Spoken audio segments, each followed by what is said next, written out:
पंडित नेहरू तुम्हें प्रणाम। जन्म दिवस बच्चों के नाम, पंडित नेहरू तुम्हें प्रणाम।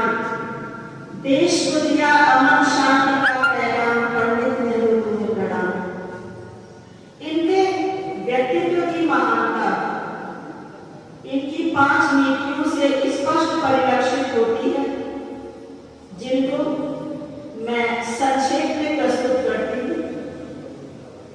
भारत को आधुनिक मंदिर प्रदान करने का श्रेय स्वतंत्र भारत में जवाहरलाल नेहरू ने कई IIT, IIM, अनेक विश्वविद्यालय, उद्योग खंडों, कल कारखानों का निर्माण कराया, जैसे बोकारो इस्पात कारखाना, रिहंद-बांध, भाखड़ा नांगल-बांध, अनेकों।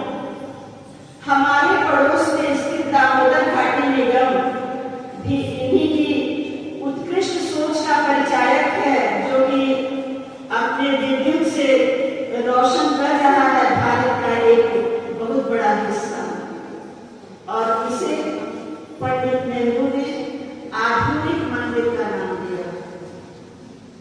ये हमारे भारत के आधुनिक मंदिर हैं। कर्म की पूजा है, कर्म प्रधान विश्व रचिका। उनका एक नारा भी था, आराम हराम है। पंचवर्षीय योजनाओं की जो सोच थी, जिसकी कुछ लोगों ने कड़ी निंदा की, वो भी उनकी दूरदर्शिता का परिचायक था, क्योंकि भारत की आजादी और बंटवारे के बाद उनको मिली थी जर्जर अर्थव्यवस्था विरासत में भारत के प्रधानमंत्रित्व के रूप में, और बेरोजगारी, अशिक्षा, भूखमरी, इन सबको दूर करने का ये तरीका उन्होंने अपनाया। पंचवर्षीय योजनाओं, प्रथम पंचवर्षीय योजना 1951 से 1956, और इसको एक योजनाबद्ध तरीके से कृषि, उद्योग, शिक्षा, बेरोजगारी, इन सब का पर ध्यान देते हुए उन्हें कमोबेश सही ढंग देने का प्रयास किया कि देश समृद्ध हो, सुचारू रूप से चल सके। मजबूत लोकतंत्र में आस्था 1952 में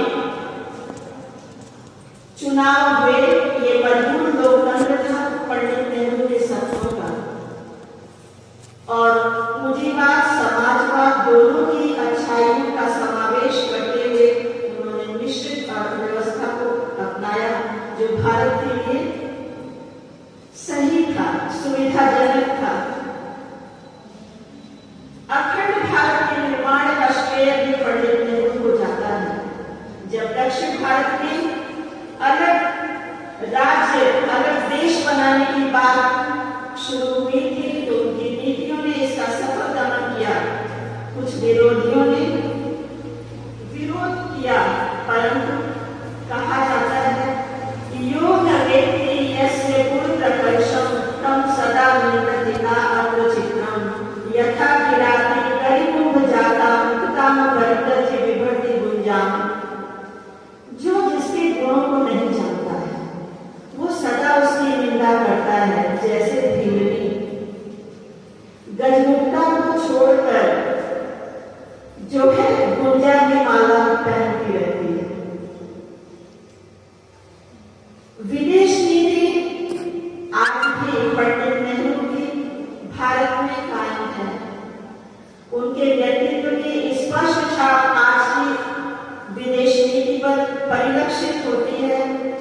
पंचशील के सिद्धांत, जिसमें 5 सिद्धांत थे, जिसमें उन्होंने कहा था भारत किसी भी दबाव में आकर कोई फैसला नहीं लेगा। भारत अखंड है, अखंड रहेगा। भारत गुट निरपेक्ष रहेगा, अर्थात उस समय विश्व में व्याप्त 2 गुटों में किसी का समर्थन नहीं करेगा, उसके स्वतंत्र विचार करेंगे। ये थे हमारे प्रथम प्रधानमंत्री पंडित जवाहरलाल नेहरू, जिनके जीवन पे नेतृत्व पर। जग में जितने महापुरुष हैं धरती से आकाश बने हैं, अब तक भी हम समझ